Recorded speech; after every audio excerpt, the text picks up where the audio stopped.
مکہ مکرمہ سے آگے چل کر علاقہ ہے نجران کا، مکہ مکرمہ سے آگے چل کر علاقہ ہے نجران کا، جو یمن کا ایک صوبہ کہلاتا ہے.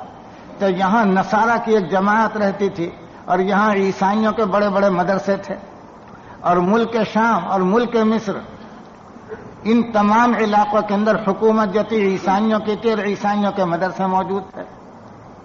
جب یہ بات تاریخی طور سے ذہن نشین ہو گئی تو اب گویا کہ گزارش یہ ہے کہ جس وقت یہ قرآن کریم کی آیت نازل ہو رہی تھی کہ اس نبی یہ امی، یہ وہی نبی یہ امی ہیں کہ جن کا ذکر توریت اور انجیل میں ہے، تو علماء یہود کے مجمع میں بیٹھ کر کے یہ آیتیں پڑھی جا رہی تھی جہاں، اور نصارہ بھی آ رہے تھے اور سن رہے تھے، مگر کسی کی یہ مجال نہیں تھی کہ کوئی یہ کہہ دے کہ غلط کہہ رہے ہو، لاؤ توریت اور انجیل دکھلاؤ. کسی ایک آدمی کی مجال نہیں ہوئی، نہ ملک شام سے کسی عالم کی مجال آواز اٹھی، نہ مصر سے کوئی آواز اٹھی، نہ شاہ روم سے آواز اٹھی، نہ نجران سے آواز آئی، نہ خیبر سے آواز آئی.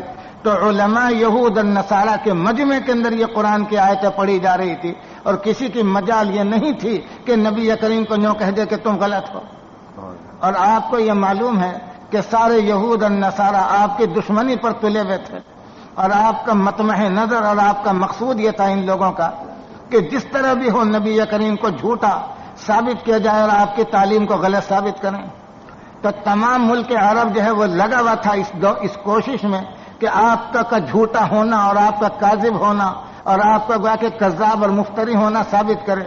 تو ان کے لیے تو سہل راستہ موجود تھا کہ جب اس وقت یہ آیتیں اتر رہی تھی اور علماء یہود اور نصارہ کے مجمع میں سنائی جا رہی تھی، وہ یوں کہتے کہ بتلاؤ کہاں ہے توریت اور انجیل میں. کسی کی مجال نہیں معلوم ہے کہ اس وقت کے علماء نے تسلیم کر لیا جائے.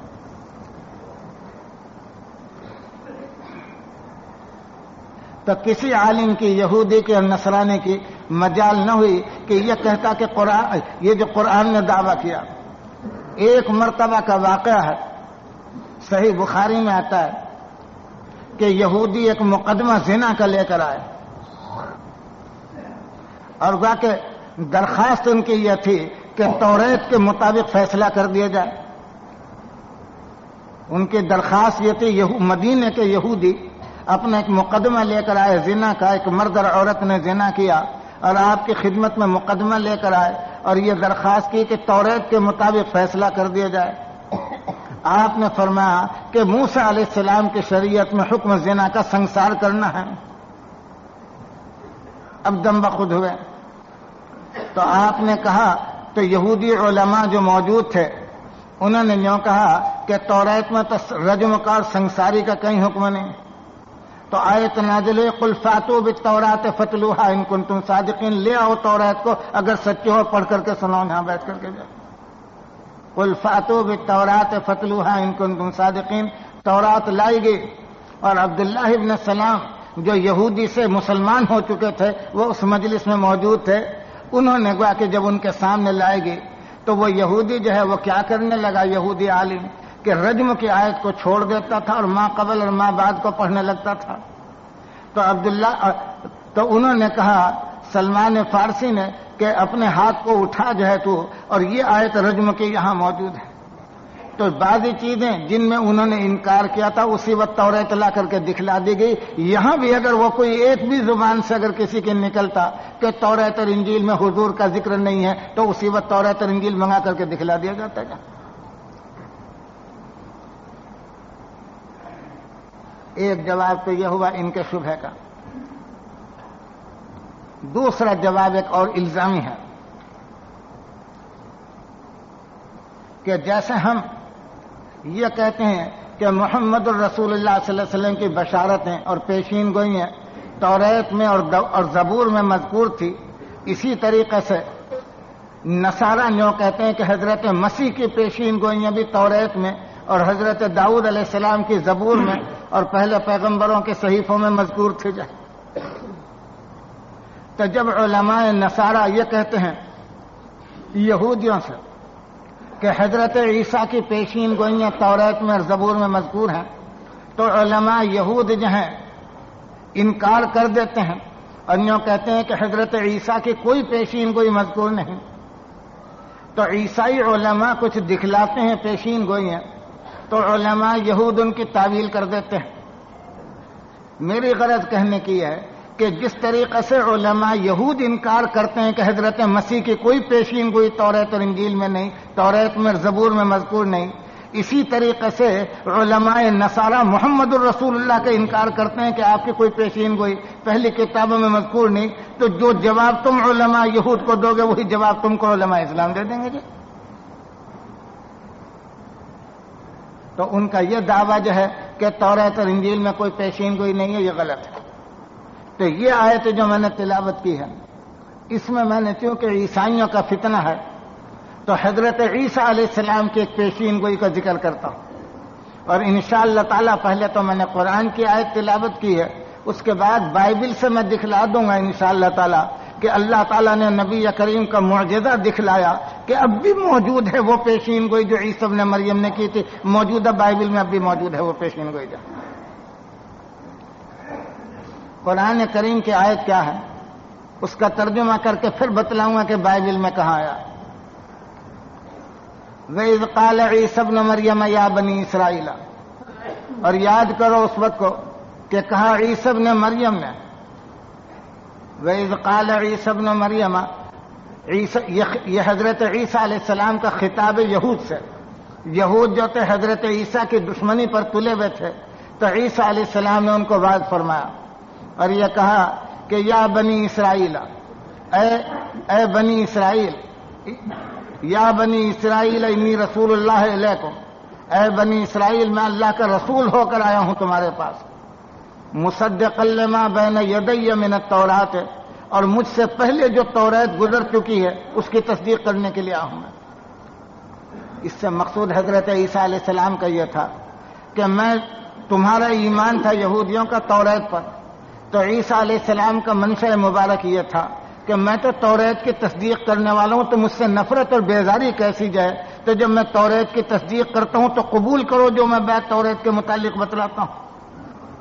تو مصدقا لما بین یدی من التوراۃ، گزشتہ کتاب جو توریت گزر چکی ہے اس کی تو تصدیق کرتا ہوں میں، اور بتلاتا ہوں کہ یہ اللہ کے نبی برحق تھے موسیٰ علیہ السلام، اور جو ان پر کتاب نازل ہوئی تھی وہ اللہ کی کتاب تھی، اور وہ مبشرا برسول یاتی من بعد اسمہ احمد، تو گزشتہ کے متعلق تو میں یہ تصدیق کرتا ہوں، اور آئندہ کے متعلق ایک بشارت دیتا ہوں۔ کیا بشارت دیتا ہوں؟ کہ مبشرا برسول یاتی من بعد اسمہ احمد، کہ میرے بعد ایک رسول آئے گا اخیر زمانے میں، نام اس کا احمد ہوگا۔ مبشرا برسول یاتی من بعد اسمہ احمد، میں گزشتہ نبی کی تو تصدیق کرتا ہوں، اور آئندہ نبی جو آنے والے ہیں اخیر زمانے میں ان کی خوشخبری اور بشارت تم کو سناتا ہوں کہ اخیر زمانے میں ایک نبی ظاہر ہوں گے، نام ان کا احمد ہوگا۔ اللہ تعالیٰ فرماتے ہیں کہ عیسی ابن مریم نے نبی کریم کی بشارت دی تھی ظہور کی اور آمد کی۔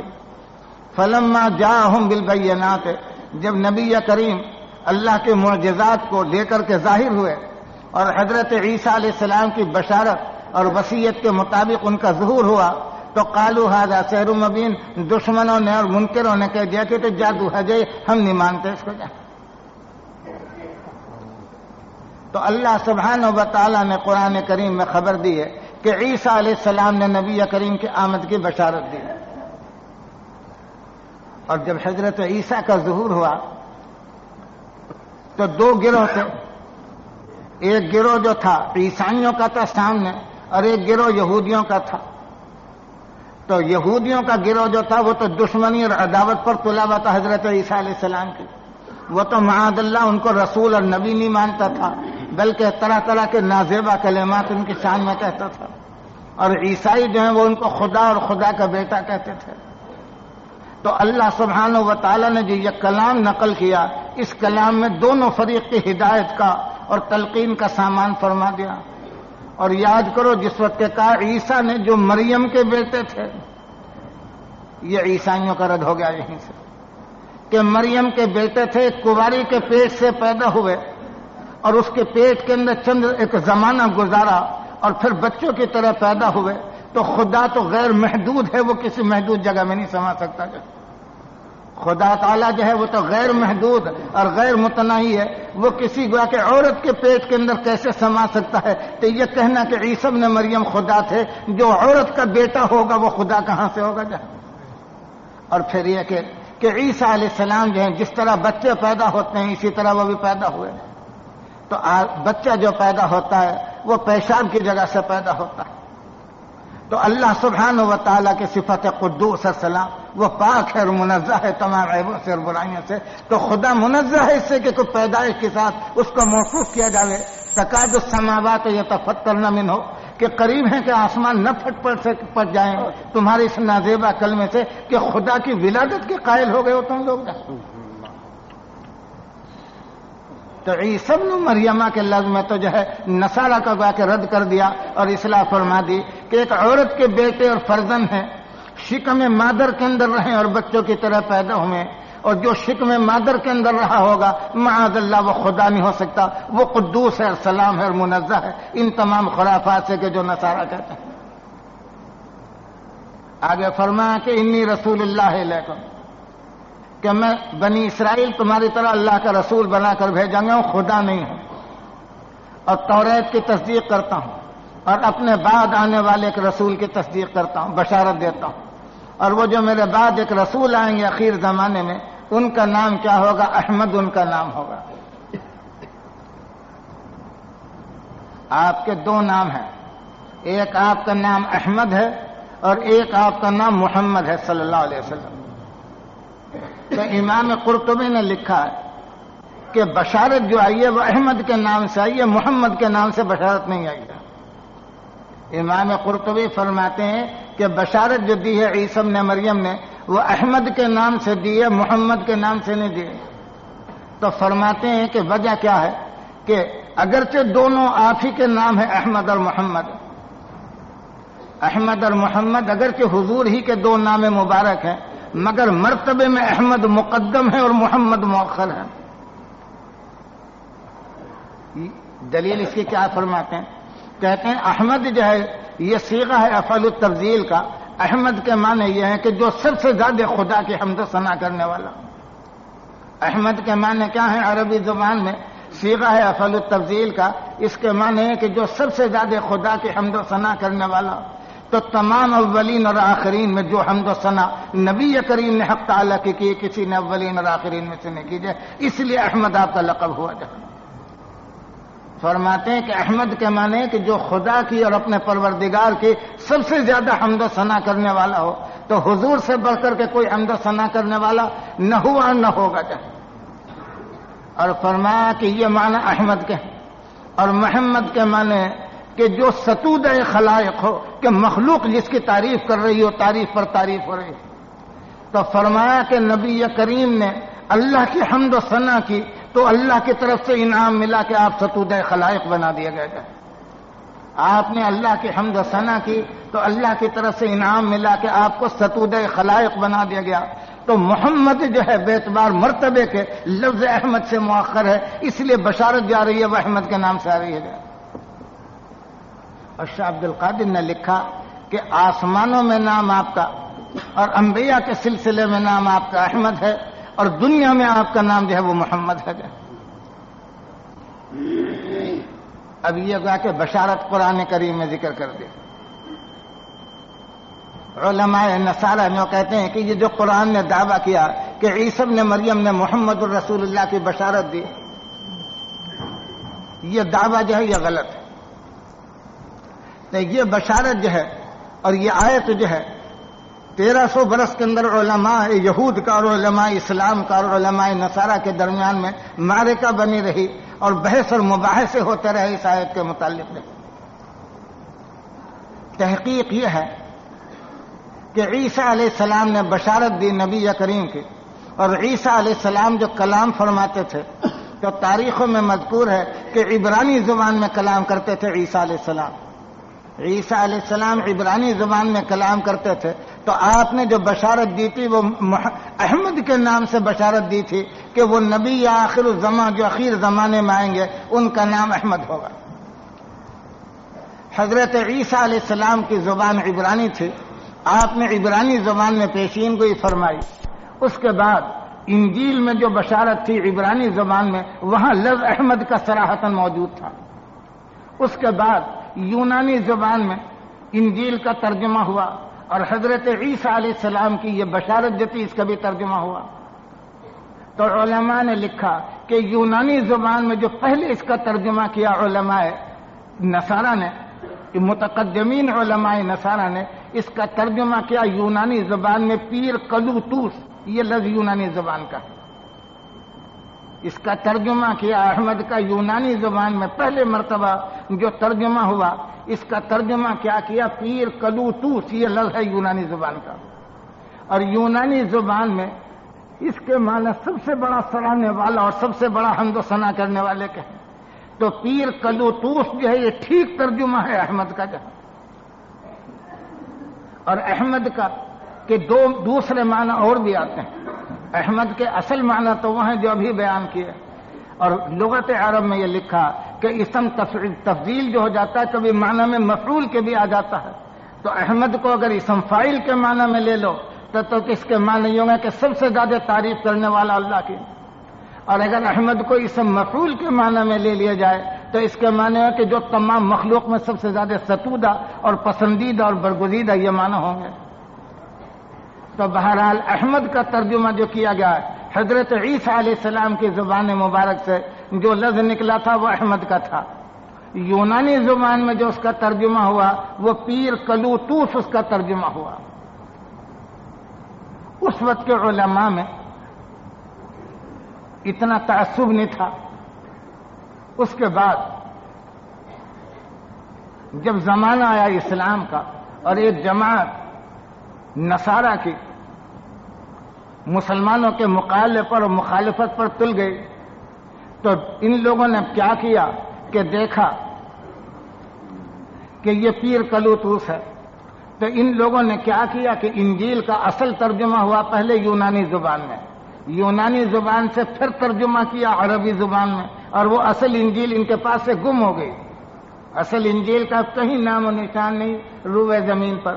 تو اس پیر کلوتوس کا ترجمہ تو ان لوگوں نے ایک چالاکی تو یہ کی کہ انجیل کے نسخوں کے اندر جو ہے پیر کلوتوس کے بجائے کیا کر دیا جو ہے پیر کلوتوس کے بجائے پیرا کلیتوس کر دیا. اب اس کے بعد اس کا کہ کیا کیا فار قلیت سے اس کی عربی بنائی.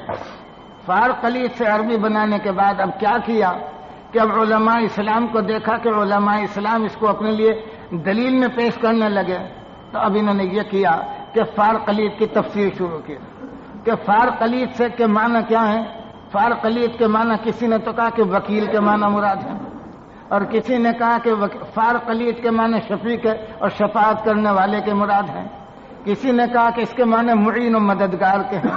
کسی پادری نے یہ کہا کہ اس کے معنی تو تسلی دینے والے کے ہیں. کسی نے کہہ دیا کہ اس کے معنی پیغمبر کے ہیں. کسی نے کہہ دیا کہ اس کے معنی ثقہ اور معتبر کے ہیں. یہ سارا تصرف کہیں کے لیے کیا؟ یہ اس لیے تصرف کیا کہ آپ کا نام جب ہٹ جائے گا کتاب سے اور اوصاف باقی رہ جائیں گے، وکیل ہو یا مددگار ہو یہ شفیع ہو، تو یہ آپ کے ساتھ مخصوص نہیں رہنے کا، ہم جس پر چاہے گا منطبق کر لیں گے ان الفاظ کو جو. اس لیے یہ تغیر و تبدل کیا عیسائیوں نے جیسا. اور سمجھا کہ مسلمانوں سے ہماری جان بچ جائے گی. مگر اللہ سبحانہ و تعالیٰ نے اس امت کو علم اور فضل عطا کیا. علماء نے انجیل کے نسخے جمع کیے تو پہلا تو ان کی خیانت اور ان کا گوا کہ تغیر و تبدل یہ ہوا کہ پیر کلوتوس کا ترجمہ جو فار قلیت سے انہوں نے کیا تھا اب سے 100 برس 150 برس پہلے تک کے نسخوں میں موجود رہا. جو لندن میں چھپے تھے ان نسخوں کے اندر فار قلیت کا لفظ موجود تھا. اس کے بعد انہوں نے کیا کیا کہ کسی جگہ وکیل کا لفظ لکھ دیا، فار قلیت کی تفسیر میں کہیں شفیع کا لفظ لکھ دیا، کہیں مددگار کا لفظ لکھ دیا. اب اس 100 برس میں جو نسخے چھاپے ان میں فار قلیت کا لفظ بالکل اڑا دیا. اب کہیں تو وکیل کا لفظ لکھا ہوا، کہیں شفیع کا لفظ لکھا، کہیں تسلی دینے والے کا لفظ لکھا ہے. تو اول تو آپ کا نام حذف کیا اور پھر وہ جو فارقلیت اس کا ترجمہ تھا اس کو حذف کر دیا. اب گویا کہ وکیل اور شفیع کا لفظ ہے یہ توریت اور انجیل کے نسخوں میں اب موجود ہے جا کر کے. اور ان کی غرض یہ تھی اور یہ یوں سمجھے تھے کہ علماء اسلام کے پاس اب کوئی دلیل باقی نہیں رہنے کی چاہیے، لہذا اب ہم جو ہے کامیاب ہو گئے علماء اسلام کے مقابلے میں، اور ہم قرآن کی تقلید کریں گے کہ قرآن میں کہیں موجود نہیں ہے بشارت احمد صلی اللہ علیہ وسلم کی. علماء اسلام نے جواب کیا دیا اپنے متقدمین نے کہ مان لو یہی معنی جو آپ نے بیان کیے یہی لے لو. اگر مان لیا جاوے کہ جو نصارہ نے جو تغیر و تبدل کیا ہے وہ کہاں تک تغیر و تبدل کریں گے، وہ تو طویل عبارت ہے حضرت عیسیٰ علیہ السلام کی جو موجودہ بائبل میں مذکور ہے، اس ساری عبارت میں کہاں تک تغیر و تبدل کریں گے. تو اس ساری عبارت کو دیکھ کر کے اگر مطالعہ کیا جائے تو سوائے محمد الرسول اللہ صلی اللہ علیہ وسلم کے کسی پر منطبق نہیں جائے. تو یہ تو میں نے حال بیان کر دیا ان کا، لیکن اب گزارش یہ ہے خلاصہ جواب کا کہ یہ جو نصارہ کہتے ہیں کہ فارقلیت کا لفظ بھی حذف کر دیا اور وہ پیر کلوتوس کا بھی لفظ حذف کر دیا ان لوگوں نے، اور ستودہ کا بھی لفظ حذف کر دیا، اور یہ کہتے ہیں کہ مددگار کے روح حق کے معنی موجود ہیں. تو ہم کہتے ہیں سب تسلیم ہیں، اور اب تسلیم کرنے کے بعد اب جواب پہلے زبانی سن لو پھر انجیل کی عبارت آپ کو سناؤں گا.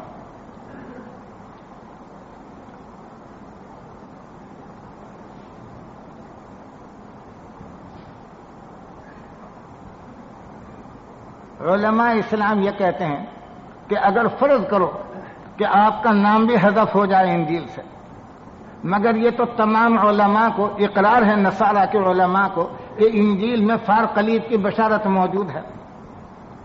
تو لیکن دیکھنا یہ ہے کہ حضرت عیسیٰ نے جو فارقلیت کی بشارت دی ہے آنے والے فارقلیت کی، اس کے اوصاف بھی ذکر کیے، فقط نام پر کفایت نہیں کی. 10 صفتیں ذکر کی ہیں عیسیٰ علیہ السلام نے، وہ 10 صفتوں کو اجمالاً ذکر کر دوں اور پھر انجیل کی عبارت پڑھ کر کے سناؤں گا کہ وہ اس انجیل میں آج کل بھی موجود ہیں وہ 10 صفتیں. حضرت عیسیٰ علیہ السلام نے فرمایا، انجیل کا سیاق و سباق کیا ہے کہ جب یہودی حضرت عیسیٰ کے دشمن ہو گئے اور ان کے قتل کے درپے ہوئے تو حضرت مسیح علیہ السلام کے حواریین گھبرائے ہوئے تھے. تو عیسیٰ علیہ السلام نے تسلی دی. ایک تو تسلی میں پہلے تو یہ فرمایا کہ تم گھبراؤ مت، میں ایسی جگہ پہنچ جاؤں گا کہ جہاں کوئی بھی نہیں پہنچ سکتا جائے، یعنی آسمان پر چلا جاؤں گا جائے.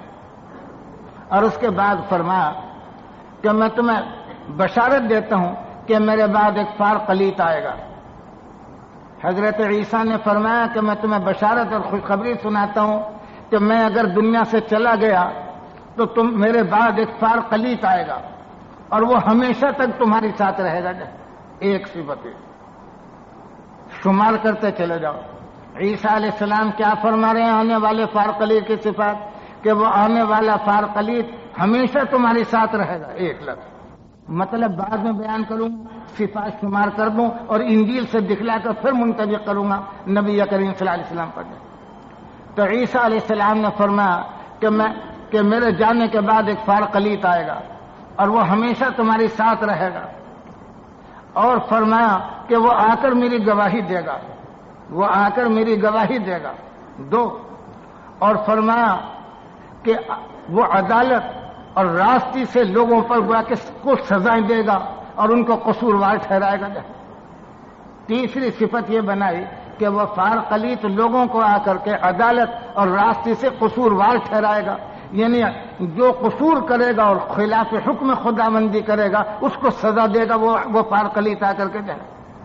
تو 3 صفت یہ بیان کی اس فارقلیت کی کہ لوگوں کو اور گنہگاروں کو جو ہے عدالت اور راستی سے قصوروار ٹھہرائے گا. 3 باتیں ہوئی. 4تھی بات یہ فرمائی کہ جو میری بھولی ہوئی باتیں ہیں وہ تم کو یاد دلائے گا. جو میری بھولی ہوئی باتیں ہیں وہ تم کو یاد دلائے گا. 5ویں بات یہ فرمائی کہ کہ وہ میرے جلال کو ظاہر کرے گا، اور وہ میرے جلال کو ظاہر کرے گا جو ہے میری عظمت اور جلال کو، اور تمہیں سچائی کی تمام راہیں دکھلائے گا جو ہے وہ آنے والا فارقلیب جو ہوگا تم کو صداقت اور سچائی کی تمام راہیں دکھلائے گا جو ہے کہ جس سے تمہیں سچائی کے راستے تم پر کھل جائے جائے، اور فرمایا کہ وہ جہان کا سردار ہوگا جو ہے، اور آئندہ کی خبریں دے گا، وہ آئندہ کی وہ خبریں دے گا جو ہے، اور فرمایا کہ آئندہ اور اپنی طرف سے وہ کچھ نہیں کہنے کا وہ آنے والا فارقلیب جو خدا سے سنے گا وہ کہہ دے گا جو ہے۔ اور 10ویں صفت یہ بیان کی کہ جو باتیں میں کہنا چاہتا ہوں مگر تم ان کا تحمل نہیں کر سکتے، وہ باتیں آ کر کے تم کے ان کی تکمیل کر دے گا وہ جو ہے وہ آنے والا فارقلیب ہے۔ یہ 10 صفتیں عیسیٰ علیہ السلام نے آنے والے فارقلیب کے بیان فرمائی۔ تو اہل اسلام یہ کہتے ہیں کہ اگر فارق احمد کا نام بھی نکال دیا گیا انجیل سے تو ہمارا مدعا تو یہ ہے کہ عیسیٰ علیہ السلام نے جس آنے والے نبی آخر الزماں کی خبر دی ہے اس کے اوصاف ایسے بیان کر دیے ہیں کہ جو سوائے محمد رسول اللہ کے اور کسی پر منطبق نہیں ہوتا جاتا۔ تو میں انجیل جو ہے یہ انجیل یوحنا کا مضمون ہے، یہ انجیل یوحنا کا مضمون ہے، تو یہ اس کے اوراق انجیل یوحنا کے لیتا آیا تھا تاکہ تمہیں ان کے الفاظ سنا دوں جو اب موجود ہے انجیل میں موجود ہے۔ جب